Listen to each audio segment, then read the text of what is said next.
Hi there, and welcome to episode 16 of my occasional series. It was weekly, now it's occasional when I can fit it in. Episode 16 of What Am I Listening To and Why? This is the show where I take the last 6 LPs that I've listened to and I chuck them back on the turntable and I give you 2 minutes of chat and how I feel about each one. So, let's crash on with number 1. I've been meaning to do this one for ages and I kept forgetting about it. It's the Cramps, Smell of Female. Not technically an LP, is it? Well, it plays at 45, so maybe it's a single, it's extended, it's an EP, whatever it is, I love it! This is my favourite Cramps record. It's live from the Peppermint Lounge, recorded in 1983, when they still didn't have a bass guitar. No bass guitar in the Cramps, and you don't miss it on this LP. I would say the Cramps were... Some people describe them as psychobilly, but I don't really get with that. It doesn't feel like that to me. It feels more like a sort of the ultimate B-movie band. It shouldn't work.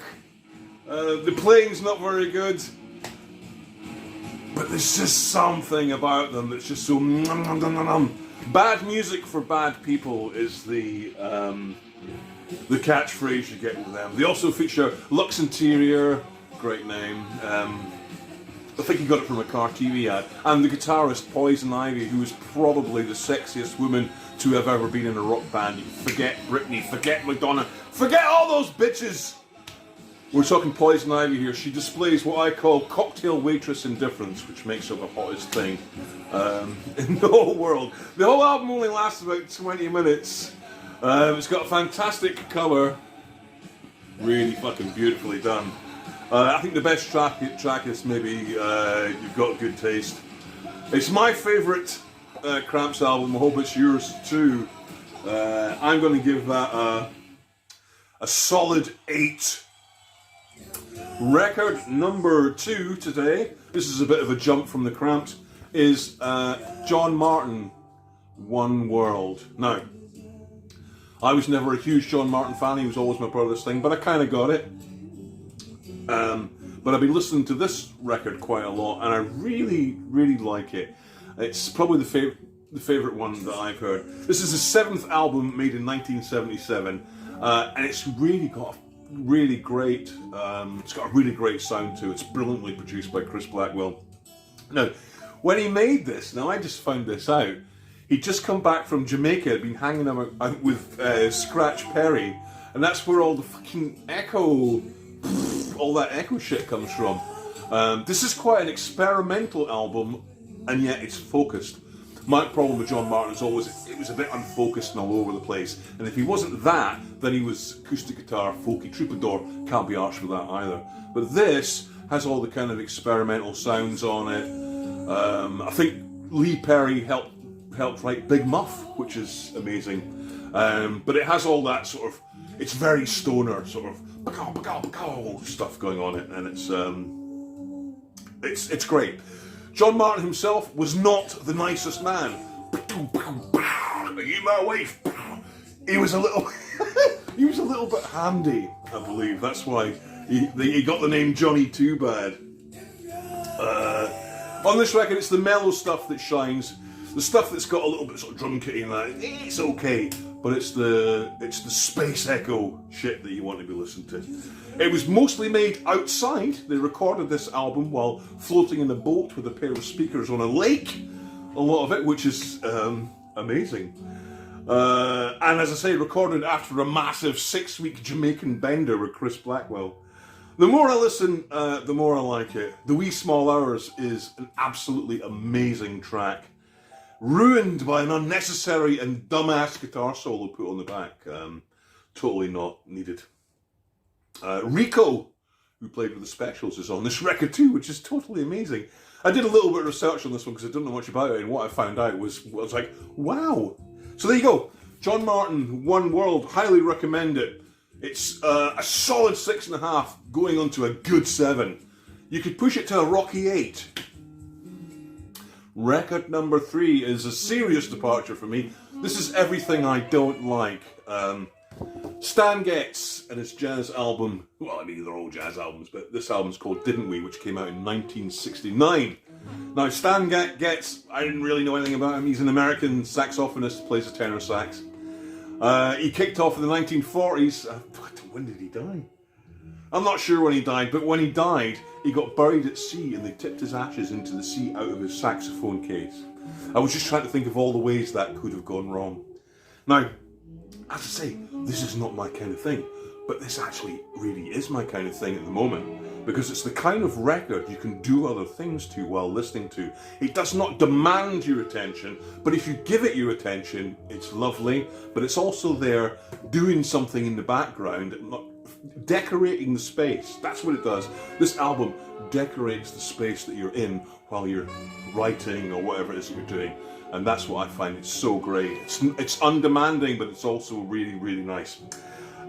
Texture is everything on a record like this. If this was made by Kenny G, who's really beautifully produced, I'd fucking hate it. But it's the way it feels, and it's that kind of Sunday morning texture. I always feel like I'm in a Jack Lemmon movie when I put it on. And I've had this record on, I've been playing this almost constantly all week while doing something. I don't know anything about Stan Getz. I don't know if he's real, not real, bad jazz, good jazz, fake jazz. Don't know. All I know is this record. I came across it in a junk shop about 2 weeks ago, a charity shop place, and I paid, I don't know what I paid for it, like £1. But it said to me, when I was flicking through the Jim Reeves, it said, you need this record, and it was absolutely true, because I do need this record. Most jazz for me is too fast. I don't just can't watch my brain goes, I can't fucking deal with it. This doesn't do that. It goes, get to your bed. It's like that. As I say, it's perfect for doing other things. Or not. You can just listen to it. I love this. Stan Getz, Didn't We? I don't know if I'll investigate more albums. Maybe this is enough for me, but I certainly am digging it right now. This is a great 8. Record number 4 from 1979. We've got the Tourists' second album called Reality Effect. Now, I had this record when I was a kid and didn't play it a lot then. So I hauled it back out and put it on, and now I remember why I didn't play it. It's new wave by numbers. If you didn't know, the Tourists were the band that Dave Stewart and Annie Lennox came from before the Eurythmics. This was the fucking bollocks that they were doing. And the Tourists, strangely enough, if you look them up anywhere, all that's ever said about them is Dave Stewart and Annie Lennox were in them. Because that's the only thing of note in this whole waste of plastic. This made it to number 23 in the charts, which is incredible. I would describe it, and I've thought hard, it's Blondie with all the good things taken out. The good songs, the good playing, the good singing. Blondie with everything removed.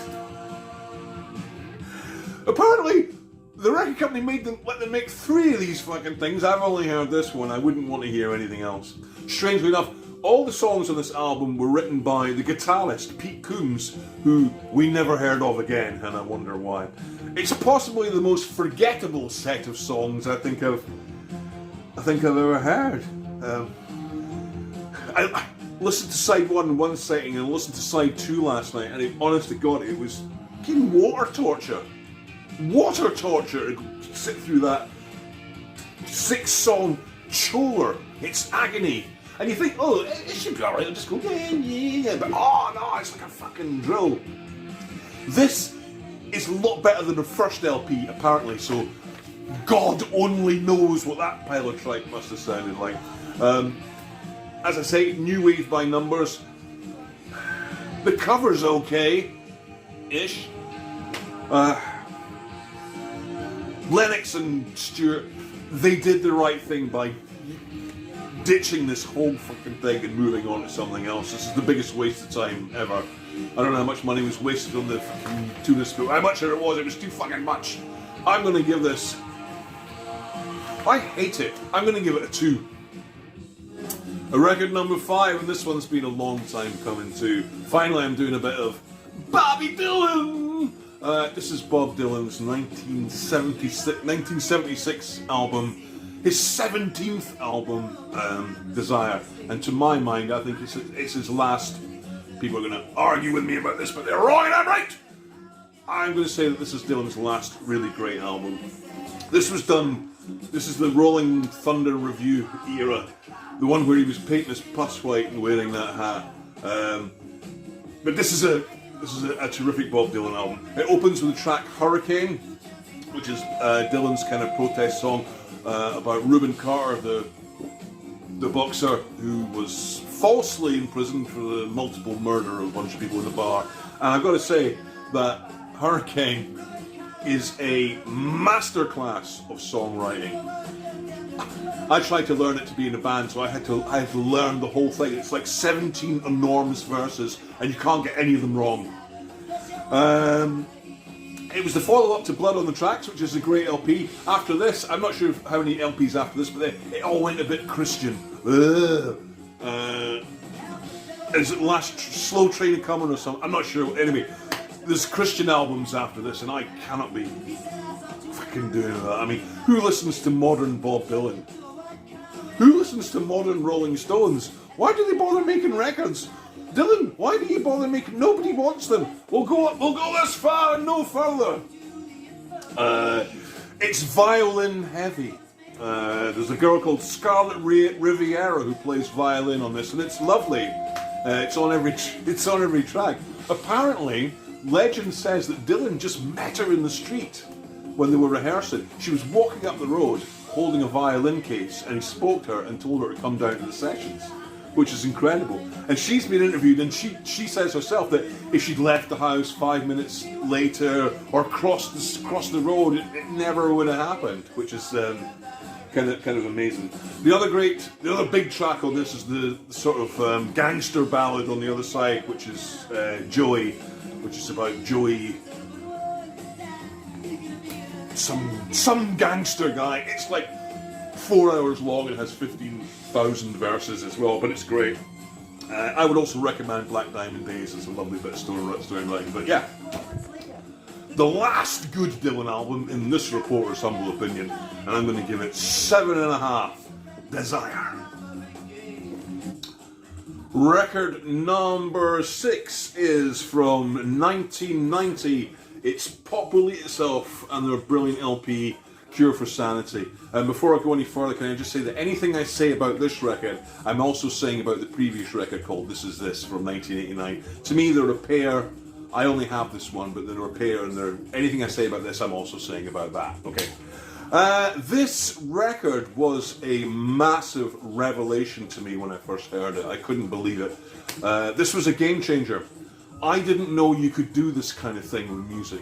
And this record is so far ahead of its time, it's almost unbelievable.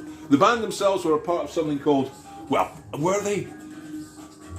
Grebo or some shit like that. But there was nothing else within that genre that sounded like this. This is sample heavy before the law on sampling was really clear, so they were just taken from everywhere and using everything. And the joy of this record is listening to it and trying to pick out things from other records that you're going to hear, because there are millions. It's got a lot of hip hoppy, rappy kind of stuff. For me, the interest to me is the sampling. When I heard this in 1990, I was just recording music normally, and then I heard this and I thought, fuck, a revelation, a game changer. It blew the shit out of Big Audio Dynamite, who were kind of, sort of ploughing that furrow, and then they came along and, you know. After this album, yeah, there was some okay records, but not doing this kind of thing, and I bought a few and I kind of lost interest in them. The cover of this is, I love the fucking aesthetics. It's all very 90s video gamey, you know, unashamedly, you know, making that cool, because it fucking was cool, and it is cool. Is it dated now? Yes, it fucking is. Of course it is. Anything that's way ahead of its time eventually becomes horribly dated. That's the price you pay. But the journey with these two This Is This and Cure for Sanity is amazing. Some people can't take this record because it's got too much going on. Now, I get that, but I'm so interested in what is going on in those two records, and I'm still listening to them, what, 40, holy shit, 30, 40 years later. I'm still amazed by them. The single was X, Y, and Z from this, which kind of is the more mellow, laid-back track, and it would lull you into a false sense of security before you heard the actual record. I've never seen the band, I've never watched the video, I've never looked at anything because I don't really give a fuck. I care about the two pieces of vinyl, that's it. And if people made the records as exciting as this today, then I would still be buying them. Oh my god, right. Populate Yourself, Cure for Sanity, 8.5, possibly a 9. Absolutely fucking love it. Thank you very much for watching What Am I Listening To and Why. I will keep pumping them out when I've got time. I can't say fairer than that. Don't forget, I'll be listing the Spotify playlist. Will be up there if you want to listen to any of the records I've talked about. If you want to agree with me, disagree with me, tell me, then you can post down below. Tell me what you think. And don't forget to share the thing around, because if you don't share, nobody cares. What? I just made that up. If you don't share, nobody cares. If you want to see the rest of the videos, there's 15 of these so far. If you want to have a look at them all, they're all on YouTube. Just go to the Old Jock Radio YouTube channel. Like, subscribe, watch them and share them about too. Much appreciated. Thank you very much for watching. Enjoy your weekend if you can. A lot of people are coming up to me, big men, strong men, tears rolling down their eyes, and they say, "Sir, we love What Are You Listening To and Why? We love What Are You Listening To and Why, don't we?